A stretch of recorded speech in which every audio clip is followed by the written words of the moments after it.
45 players are returning finalists from Major 1, including 18 full duos. It's a stacked lobby. We have multiple duos contesting Grim Gate, the Underworld, Mount Olympus.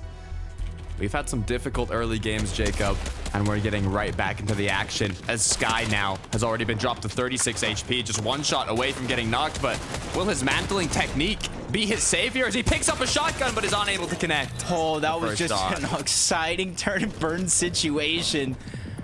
Hedra is just kind of able to come out alive. Scroll is just trying to go through unnoticed. Giving away his position, though, by popping that big pot. It's better to be healthy and strong than anything else, though. They're just right above. There is another team landing over towards Snooty Steps, but I don't know how sure of them disrupting and distracting this fight for Scroll to try to stay alive is going to be. Yeah, it's difficult, especially losing your teammates so early on. He's kind of just hiding until he can kind of get the initial engagement, but the issue is no shotgun. Knows his opponents have one. It's just tough all around. Yeah, I feel like this one's just kind of slowed down a lot, if anything. Really not too much fighting. Scroll just kind of has no choice, especially with how well they have been playing so far. 96 points so far in this game. They are in 5th place. Going down here would be just a huge disaster, especially with them switching up their game plan, landing Reckless Railways, switching on over towards Snooty Steps, practicing with all the time that they had in this past week. Just to go down early like that, I don't believe it at all. I do believe in Scroll. I'm going to have the confidence that he will get his teammate back.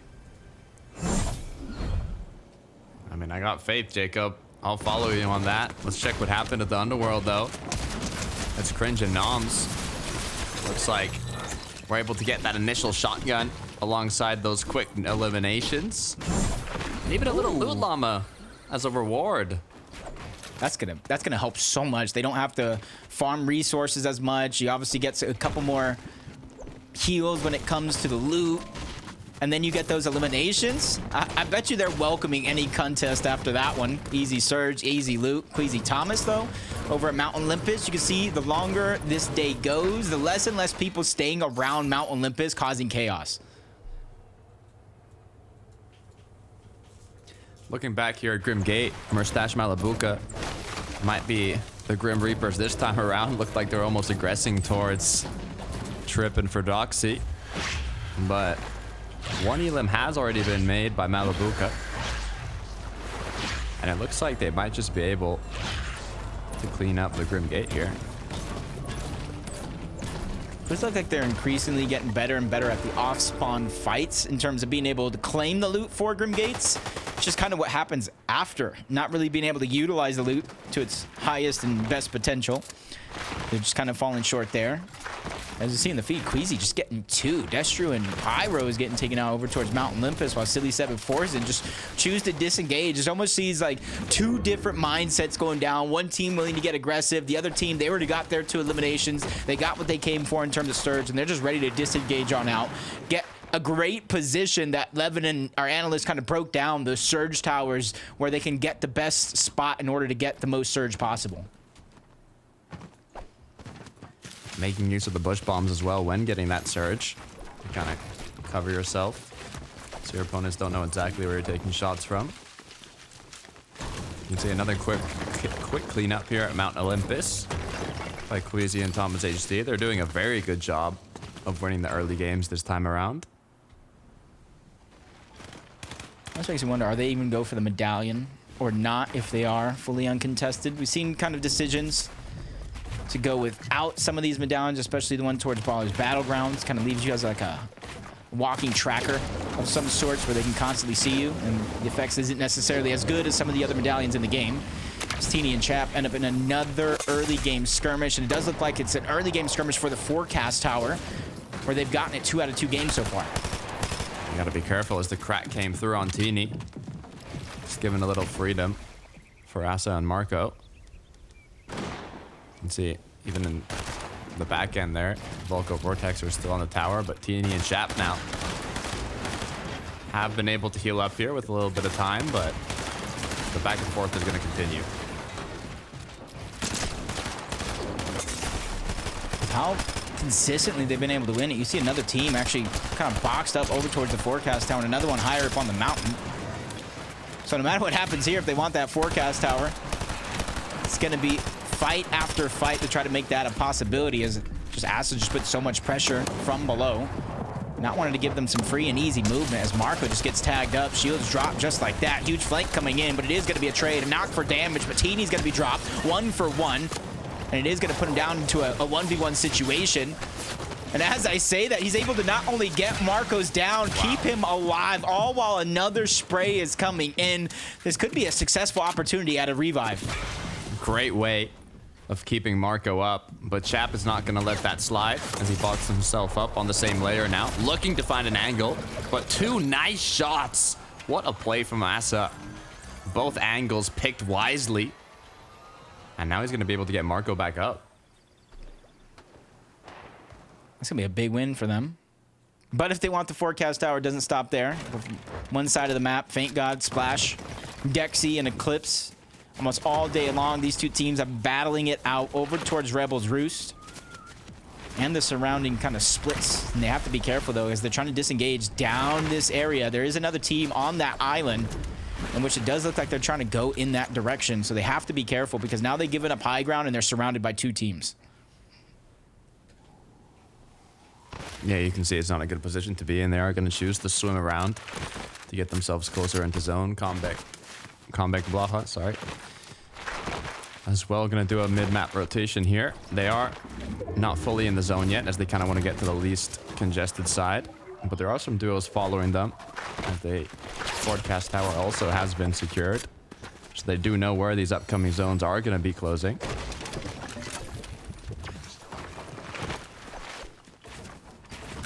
Comeback and Blaha not having the best so far, but still plenty of games left to go. So you can kind of pick up that pace in a moment's notice. Wox and Pixie just trying to take down Splash and Faint.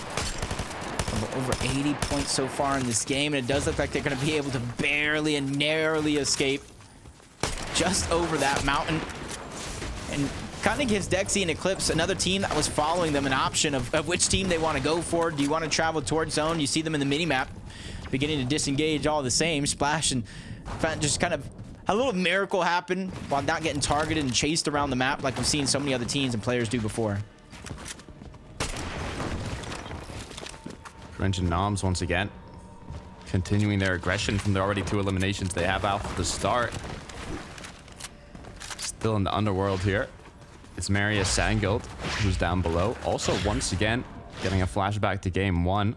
They are not looking healthy, low on shield. I wonder if that's just a temporary thing. Yeah, there it is. Okay. They're more than healthy enough. They just had to recuperate it. With how active this team and like kind of how dominant this team has been, you even see the quick stat there. I'm just more surprised about how low amount of damage they've actually been able to do as a full duo so far. They have about under 1,500 total damage as a team, which is something you wouldn't necessarily expect from a contested drop with the notoriety that is around Marius and what he's able to do in a lot of situations. So I want to see them kind of pick up the pace here one way or another to close out the day and really start off hot in day 2 tomorrow. Pixie walks, making good use of those shield fishes to instantly recuperate what they have lost in this engagement. As Fant Splash, though, not looking healthy at all. Wox is just 1 pick of zone away, as the knock has came through by Pixie. 2v1 now, player advantage.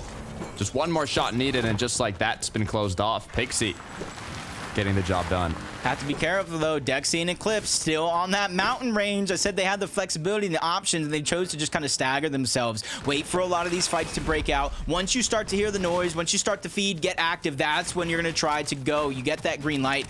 We have to be careful. Wox is positioned above. Pixie is down below. You don't want to sandwich yourself and put yourself in a bad spot, and that's why you see Dexy overbuilding to try to get himself into a better spot than he was just seconds ago. Eclipse is ready to start the fight down below, and you see them slowly but surely falling down the side of the mountain, separated, isolated away from everybody else in the lobby.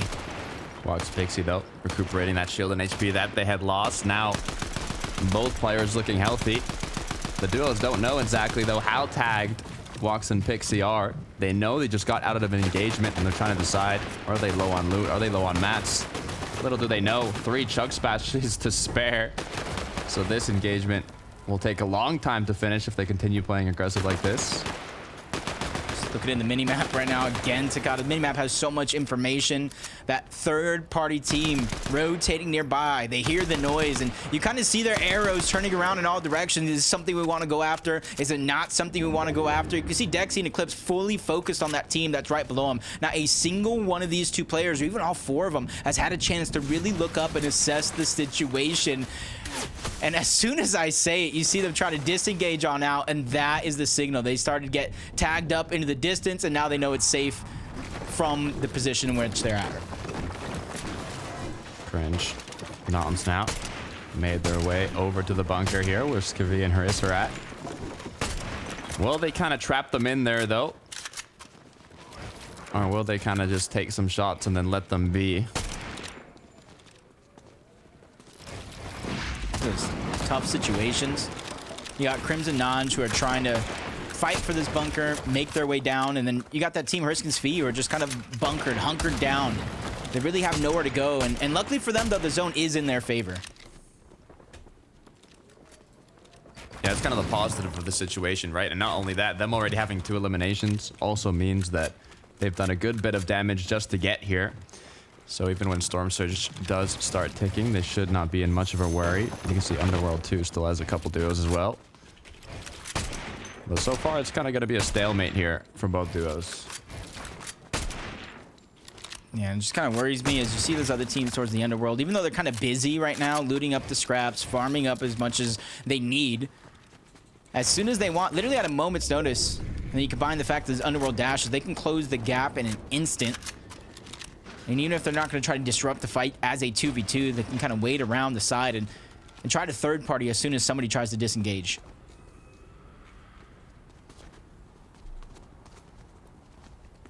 As the clock ticks, the emotes come through. Skivvy here is saying, we're not going to move. You can stay there as long as you like. As Axe Force and Clownski have a different idea in mind. Looks like it's Pink, and he's got no duo partner. Yeah, I thought I saw it in the feed. Actually confirmed it was Axe Force. I was able to get that elimination and cleanup onto him.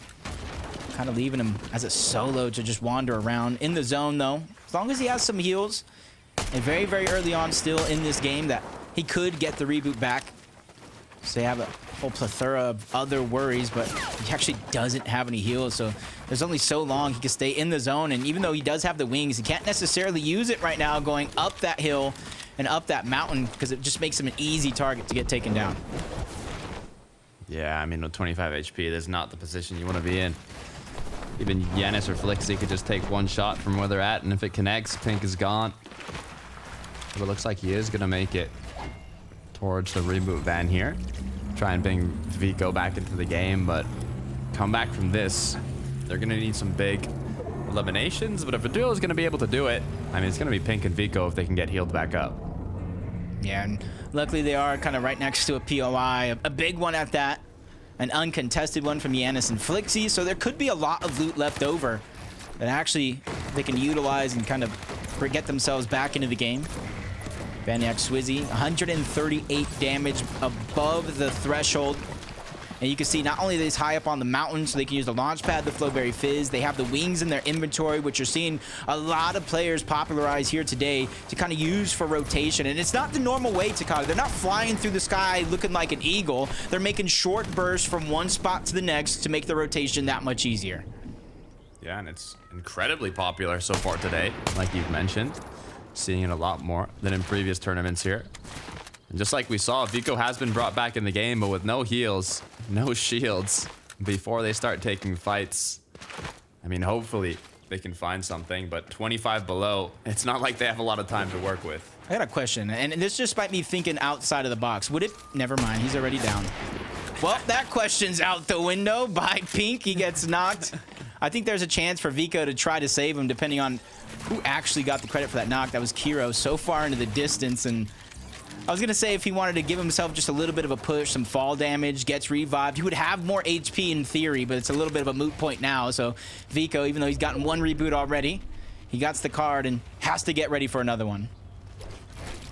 Yeah, it's a tough situation all around to be in. We can take a look at What Cringe and Noms have been up to at the bunker, though. It looks like they finally let in. Skivvy and Hariz tried making their way up, but quickly enough, it paid off for Cringe and Noms, I would think. Unless a crazy 2v1 comes through, but Hariz will get taken down. It was close, though, actually. Cringe was left at 39 HP with his duo partner down, but they did get the elims. Okay. Those elims start to build a little bit of confidence, start to get momentum flowing in your direction, just like what Cammy was able to do. Don't be mistaken, he has more than 4 points. He was able to get 44 in that last game alone as a solo. And already with one elimination in this game, they're adding more point totals. And you can see they're making the slow rotation towards the outside because they already have that early game damage. Flowberry Fizz, jump pad to jump pad. That's going to get them a great spot at the edge of zone when they finally make their way there. Sniper rifle in hand. All it takes is one headshot. Could turn the game around. And it might be exactly what this duo needs. I was waiting for the Storm Surge threshold to refresh, but to my surprise, 283 is actually how much below they are. So a headshot sniper rifle is just going to be the start of what they need. You see, there are a couple teams. They're walking up into the distance, but for how long it's actually going to take to get there, it might be more than just a sniper rifle. Might have to go for an full-on battle, and with no heals. They have no shields, no builds, no resources. It's just a nightmare of a spot for Pink and Vico to be in, but I feel like if anybody's up for a challenge, it could be them. And the biggest thing is they need to figure out a way to start the fight with damage, but it does look like Vico gets taken down. The Frizzy and Howley find him slipping behind enemy lines, and Pink really has no choice but to go in, and he meets that same fate. He goes down altogether, but it's Skrill and Scrap to actually get the loot taken for themselves, even though they didn't get the elimination. Great pickup. We can see how Swizzy is able to do it. Nice little drop down dash. Almost piece controlled him with the dash there. No builds required. Just predicted where he was going to jump out. And even though they got that elim, still 114 below. Forced to continue looking for shots, as Merstash Malabuka might just be the closest duo. But they have just found that solo that was cracked. Swizzy, though, gets his elim stolen. As the clock keeps ticking. 52 below. Damage keeps striking. They're going to be forced to drop on Merstash and Malabuka, but that's not a duo you want to face against. And that was a very, very risky shot. You see, Vaniac with just a sliver of HP. Swizzy now getting ticked down, and they do not have a chance to feel comfortable with this Storm Surge. They get a moment where they're above, and they immediately go below. They take some damage. Luckily, they had more than enough heals to try to out-heal their current situation. And with 16 above, they are on the hunt yet again. Vaniac leading the charge. Swizzy close behind, and there are so many teams they can target out as soon as they make their way here. Shots being made, but nothing connecting. Just 31 above now. One shot from the DMR could be all they need here, but they get cracked. And Vaniac gets dropped. Swizzy now, from taking home the VR in the last match to being left as a solo. Zasa there. Don't even know if Marco's still alive, and he's able to kind of find anything he gets his hands on. Swizzy knows that he cannot get the reboot, cannot get his teammate back. Quickly repositioned himself a little bit down the mountain, and in a much safer spot where less and less people can try to target him. He looks on, sees a team there, tries to target him, but that's Venno and Tayson who might try to take advantage of a lot of that damage, but it's Swizzy who actually gets the knock. Credit for that one as well. Quickly swipes up the body. He knows he needs as much loot as he can get his hands on as he's a solo. I mean, if we saw anything from Cammy in the last match, 44 points as a solo. I'm hoping to see Swizzy can do something similar here. Seeing the feed kind of light up there for a moment. Seen a lot of players and teams kind of getting dropped, left as solos. Unfortunate positions as Seti and Cammy now have a huge strength in numbers. You can kind of see their position as they climb up the leaderboard. Currently positioned 4th place. Can't say no one would have predicted it because I think 11 kind of shouted it out along with Reeshub. It's been the Cammy curse, but I mean, if they can get top 5 in this major, is that more of a curse or is that a Cammy blessing? I mean, consistent tops and grand finals. You can't really complain. But they want to take home that Axe of Champions, and they're en route to doing it. The deal reason, not too far behind in 9th place. Not too much to worry for them. 169 above the threshold. Just got to rotate from point A to point B. It's going to be a little bit harder than those that already have the wings, but they make it look almost easy as can be. And while they're trying to get their spot in towards the zone, they immediately switch layers. They don't want to be stuck on that ultimate low ground, because if you look at the mini-map, Takata, there are different mountain ranges, different edges. It could drop down. It can go even higher. So you want to plan for the worst and hope for the best. With just 20 seconds till zone does close, and that 8th zone is going to pull towards one of the edges of Piers. Some know it from the forecast tower, some don't. Veno, though, quick little points, just racked up as he continues to jump on into the zone. Hazen already made his way in. Now they have the kind of little box, so a bit of safety, but you got to be careful, as they might just be pickaxing right towards a duo. Oh, they're ready to fight. One of the most aggressive teams in all of the land. It's just an unfortunate spot that it just kind of crunched down on the side of the mountain. Really not able to kind of move around in that box as freely as they would hope. Cammy and Seti once again find a way to get front side of the zone where nobody's really currently at, which gives them priority position over everybody else in the lobby, especially those that are so far back that have that max pull. And now you can see as time and seconds pass, others are inching closer and closer in that direction. But Seti and Cammy, they're the ones that are on top. Let's see how they play it here. They're low on HP, but being ahead of zone, it's a perfect place to be. Thomas HD, Queasy, they had such a strong start to the game in the previous match, but as soon as they tried to hold height, even with almost full materials and a solid loadout, they went down in 2 seconds. So I know that can be difficult mentally, but hopefully with 4 elims on the board already, they can come back strong now in this 3rd match. 4 below though, 40, constantly falling.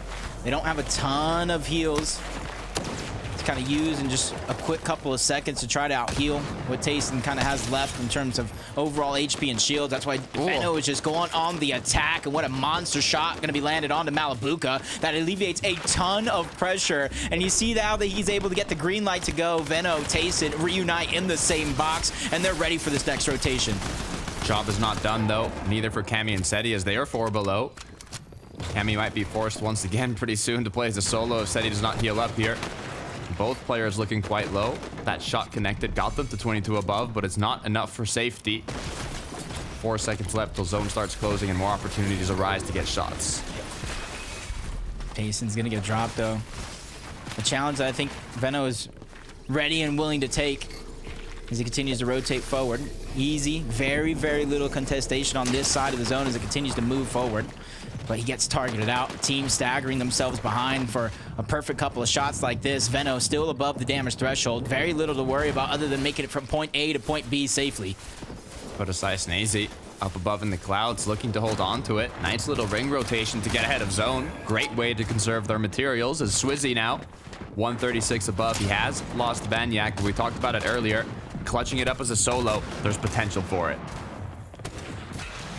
99 above the damage threshold. Flowberry Fizz, more than enough left in his inventory. Top 20 position.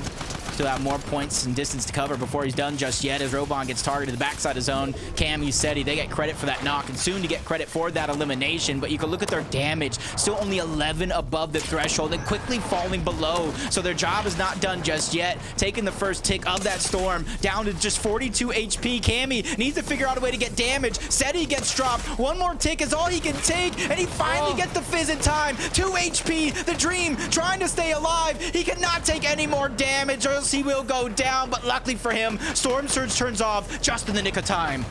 Has the blessing, just saved Cammy.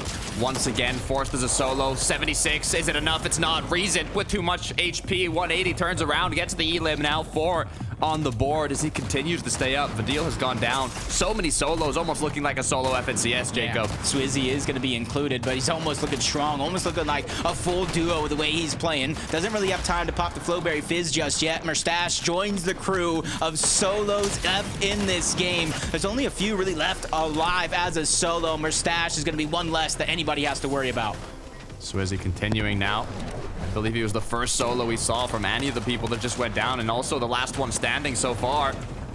as he makes his way once again ahead of zone. Issue is, though, only 6 more builds. Flowberry is about to be fully used up now. No more shields. Only has the rings for mobility and not a lot of materials. Reason, though, actually still up. And he's able to find a late elimination on a Trulex, probably leaving him back a zone. Can't get the loot. And now he's getting pushed further and further out himself. He finally goes down. Thomas runs out of time as well. Swizzy has no chance. And this is where things become tough. With everybody falling and dropping like flies, only one team can come out on top. Kira and Moppy close to high ground. Is it on their mind? Is it what they're looking to claim? As Cringe and Noms on the opposite, looking to drop closer to the midsection of the late game here, looking to see where the players are. Do they know that Dexy's in that cone? Is it a potential elimination that they can find here? Looks for the shot, connects, as Noms is going to be able to pick it up. That was a huge find. They were peeking through the builds to make that one a possibility. Whoa. Peekaboo, I see you. Chicho gets found out as well. 8 eliminations so far. And even though we saw Thomas go down, we know what Queasy is capable of. 6 out of 12 games last year in Major 2. Might be a different duo, but he's hoping for the same result. Just 6 duos left. The turnaround onto Kiro. Can Queasy clean it up? You gotta be careful, though. It's a full-on duo down below. Hits the initial shot, but now is gonna go down to zone. Relvis continue to take shots. The Buell on the low, but he's left alone. The duo goes in. They were trying to be the first ones to win 2 different games in the EU FNCS, but with them out and a lot of the other teams as well, it's going to come down to one. Snayzy comes crashing down from above. Cringe with a nice shot, but his teammate Podasai is there with another crash landing to steal away the game. What a way to close it out from the skies. Explosion on the builds down below. Shotgun shot after shotgun shot. Podasai with the cleanup. That was just an electric ending to end that game. I don't know how many other players, how many other teams, how many other Fortnite individuals you would have ever seen not only use the Wings of Icarus, but use it to smash down on their opponents in the final moments of the game to win it all. Because even if they didn't get the elimination, they would have bounced them back into the storm to where they eventually have went down. This was just a magnificent play to end the game. I had to pinch myself for a second when I was looking at Podasai and Snayzy. I see them both take out the Wings of Icarus, and I'm like, wait a minute. Are they about to charge down? Are they about to crash from above onto the low ground? It's exactly what they did. Snayzy got 1 pump, but we don't talk about that because Podasai cleaned it up and got that VR. So let's head on over to the desk to break it down.